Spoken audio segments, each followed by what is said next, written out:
नमस्कार दोस्तों, कैसे हो आप सब।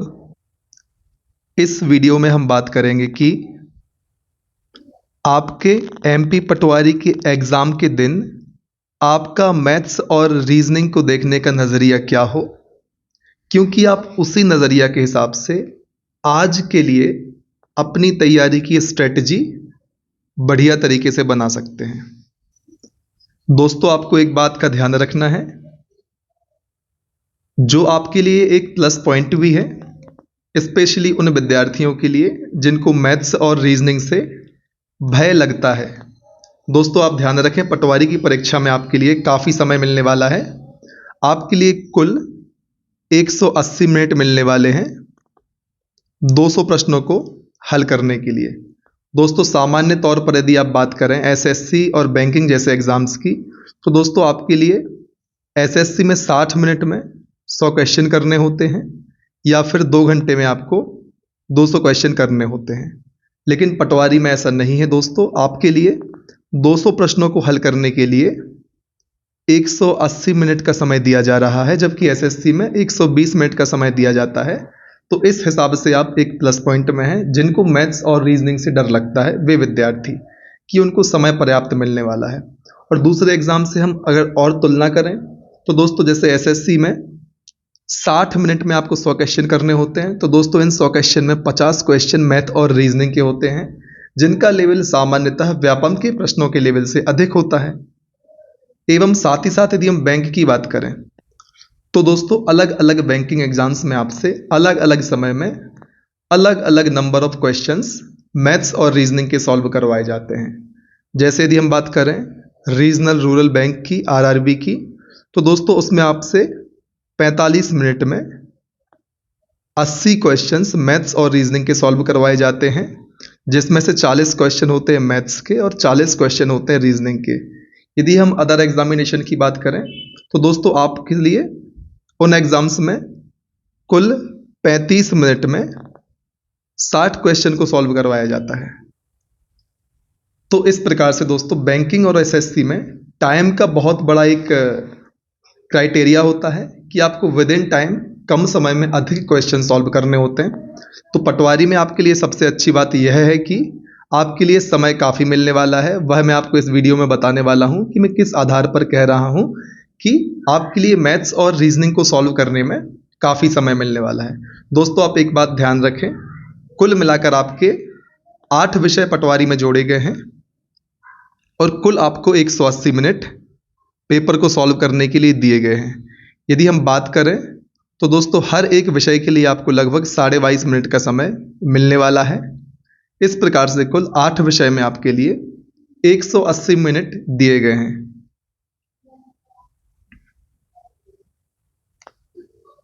इस प्रकार से यदि देखा जाए तो आप मैथ्स और रीजनिंग के लिए कुल 45 मिनट पाते हैं, यदि हम जनरल कैलकुलेशन की बात करें। लेकिन दोस्तों आप एक बात ध्यान रखें, जितने भी वन लाइनर फैक्चुअल क्वेश्चंस होते हैं, जैसे सामान्य विज्ञान आपसे पूछी जाएगी, तो आपसे वहां पर रिएक्शन का मैकेनिज्म बनाने, रासायनिक अभिक्रियाओं का मैकेनिज्म बनाने तो नहीं पूछा जाएगा। आपको वन लाइनर फैक्ट पूछे जाएंगे। कंप्यूटर ज्ञान में भी आपसे फैक्ट पूछे जाएंगे, सामान्य ज्ञान में भी आपसे सीधे तथ्य पूछे जाएंगे। इसी प्रकार से हिंदी, आपको इंग्लिश में थोड़ा समय लग सकता है। इस प्रकार से यदि हम बात करें तो दोस्तों जितने भी वन लाइनर फैक्ट वाले क्वेश्चन होते हैं, यदि आपको उनका आंसर आता है तो आप टिक कर जाएंगे। यदि नहीं आता तो आप कितनी भी कोशिश करें, थोड़ा बहुत लॉजिक भी लगा लें, आप उसको नहीं कर पाएंगे। यदि आप कनेक्ट कर पाते हैं लॉजिक से तो आप सही कर देंगे, लेकिन उसमें उतना समय नहीं लगेगा, क्योंकि आपको सीधा फैक्चुअल क्वेश्चन है, उसका सीधा फैक्ट में आंसर देना है। मल्टीपल चॉइस क्वेश्चन नहीं है कि आप ज़्यादा लॉजिक लगाने की संभावना इन क्वेश्चंस में खोजें, जैसे कि यूपीएससी और अदर स्टेट पीसीएस के जो एग्जाम्स होते हैं, जिसमें आपको 1 और 2 सही हैं, 2, 3 और 4 सही हैं, इस प्रकार से चुनना होता है। तो दोस्तों ऐसे प्रश्न में लॉजिक लगाने की संभावना बढ़ती है। लेकिन जब एकदम फैक्चुअल क्वेश्चन आपसे पूछ लिया जाए, जैसे कि भारत की राजधानी क्या है, तो दोस्तों इसका आंसर जो है तो है, आप इसको परिवर्तित नहीं कर सकते, इसमें लॉजिक लगा के आंसर तो नहीं कर सकते। इसी प्रकार से प्रश्न आपके फैक्चुअल क्वेश्चन पटवारी एग्जाम में पूछे जाने हैं। तो दोस्तों इन प्रश्नों को सॉल्व करने में आपके लिए, जैसे हर विषय में आपके लिए लगभग 22.5 मिनट मिल रहे हैं, तो आप ये बात मानकर चलें कि हर सब्जेक्ट से आप लगभग 10 मिनट अपने मैथ्स और रीजनिंग के सेक्शन के लिए चुरा सकते हैं। इस प्रकार से दोस्तों कुल 60 मिनट आप अलग से मैथ और रीजनिंग के लिए बचा सकते हैं। यदि आपको लगता है नहीं सर 7 मिनट ज़्यादा हो गए, मुझे और ज़्यादा समय लगेगा, जैसे कि प्रबंधन में कॉमन सेंस बेस्ड क्वेश्चन आते हैं तो हो सकता है आपको सोचना पड़े, तो चलिए यहाँ से 10 मिनट और, चलिए कॉमन सेंस में आप, चलिए सामान्य प्रबंधन में आप 10 मिनट और एक्स्ट्रा लगा देते हैं, तो फिर भी आपके पास 50 मिनट रह जाते हैं।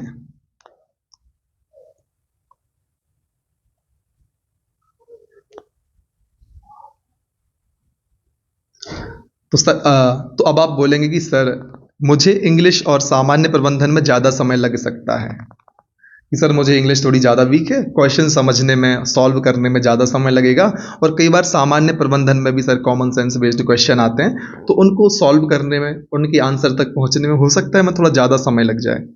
तो दोस्तों चलिए आप एक काम करिए, इसमें से 10 मिनट और आप कम कर लें, 5-5 मिनट और इन सब्जेक्ट्स को आप दे दें, फिर भी आपके पास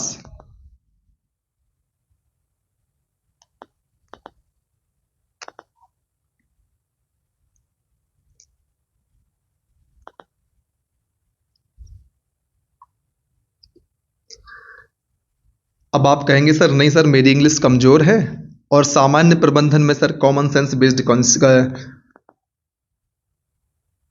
सामान्य प्रबंधन में sir common sense based question ज़्यादा आते हैं, तो हो सकता है आंसर तक पहुंचने में हमें ज़्यादा समय लगे।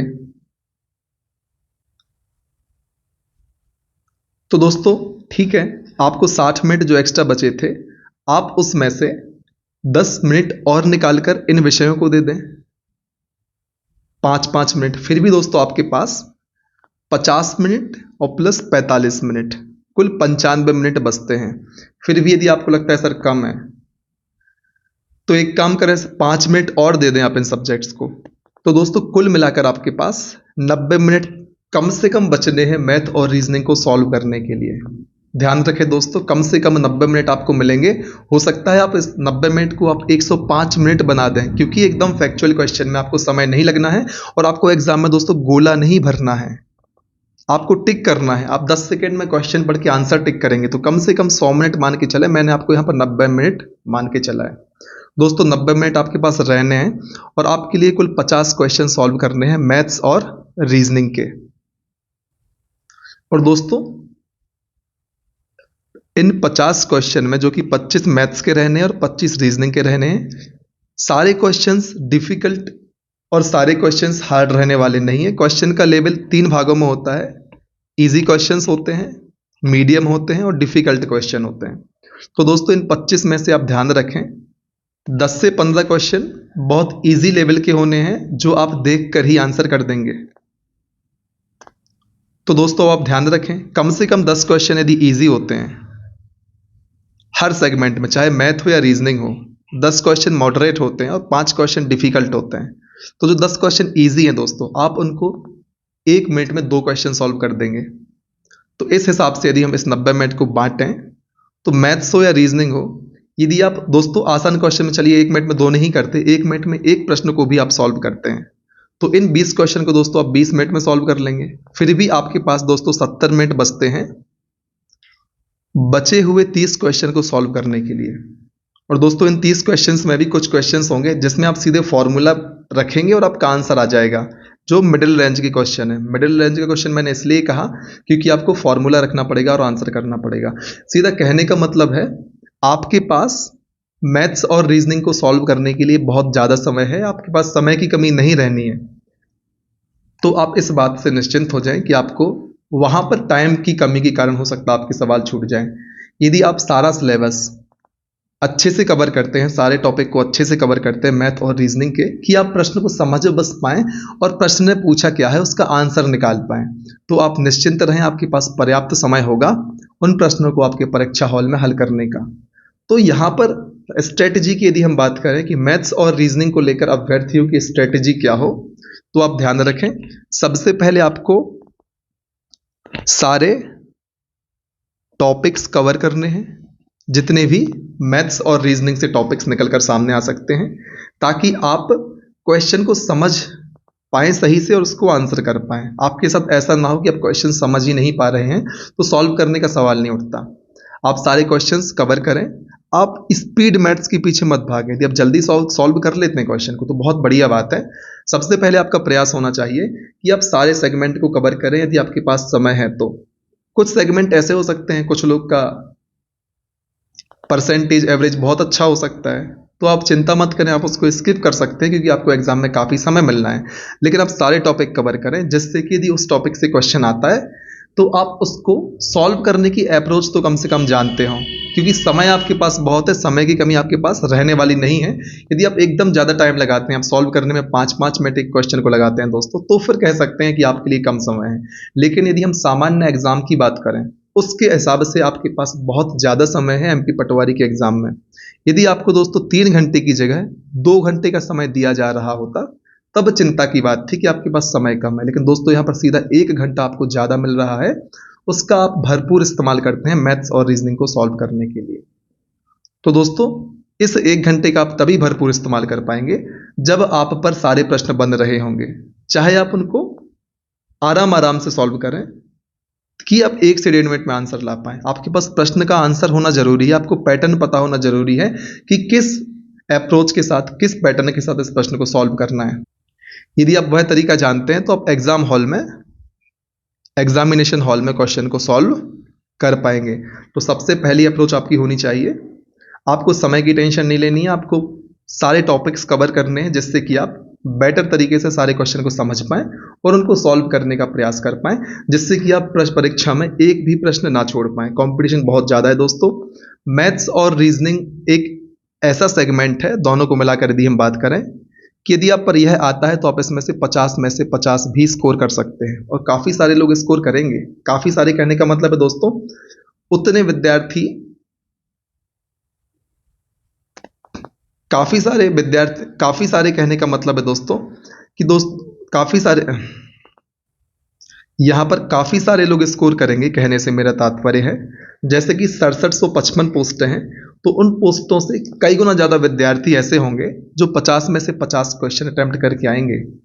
और क्योंकि मैथ्स और रीजनिंग में ऐसी संभावना नहीं होती कि यार ये फैक्ट कहाँ से आ गया, जैसे सामान्य अध्ययन में होता है कि फैक्ट कहीं से भी पूछ लेते हैं। अब हो सकता है आपने ना पढ़ा हो तो आप कुछ नहीं कर सकते, लेकिन मैथ्स और रीजनिंग एक ऐसा टॉपिक है जिसमें यदि आप पर आता है तो आप कर ले जाएंगे, सॉल्व करते करते आंसर तक पहुंच जाएंगे।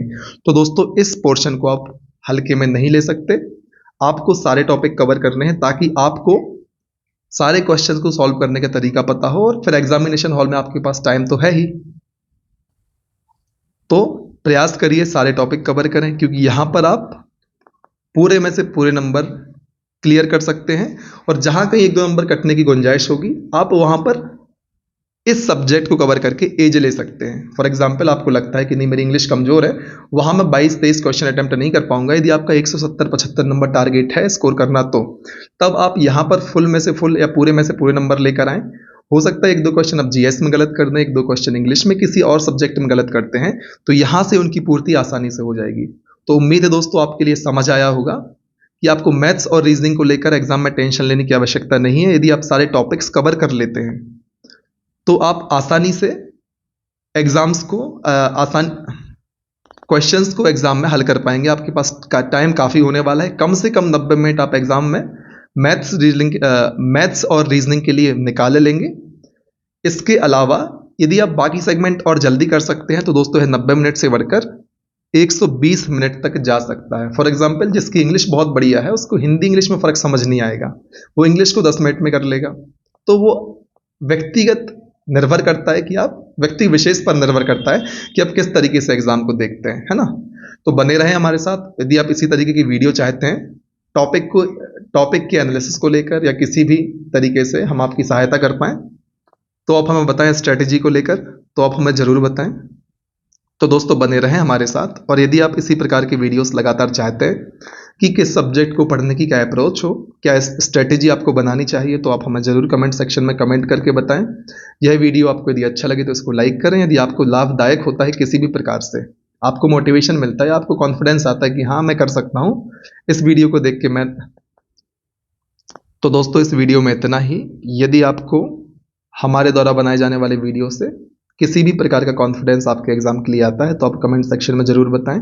आप किसी भी प्रकार से और वीडियो चाहते हैं हमसे कि हम इस टॉपिक पर आपके लिए वीडियो बनाएं तो वो भी आप कमेंट सेक्शन में बता सकते हैं। यदि आपको ये वीडियो पसंद आया तो कृपया वीडियो को लाइक करें, अधिक से अधिक लोगों तक इस वीडियो को शेयर करें ताकि वो भी एक एग्जाम सेंटर के अप्रोच को अपना पाएं और सही तरीके से अपनी प्रिपरेशन को एक दिशा दे पाएं। बने रहें दोस्तों हमारे साथ, लगातार मेहनत करते रहें, तब तक ना रुकें जब तक कि आपको आपका लक्ष्य प्राप्त नहीं हो जाता। जय हिंद।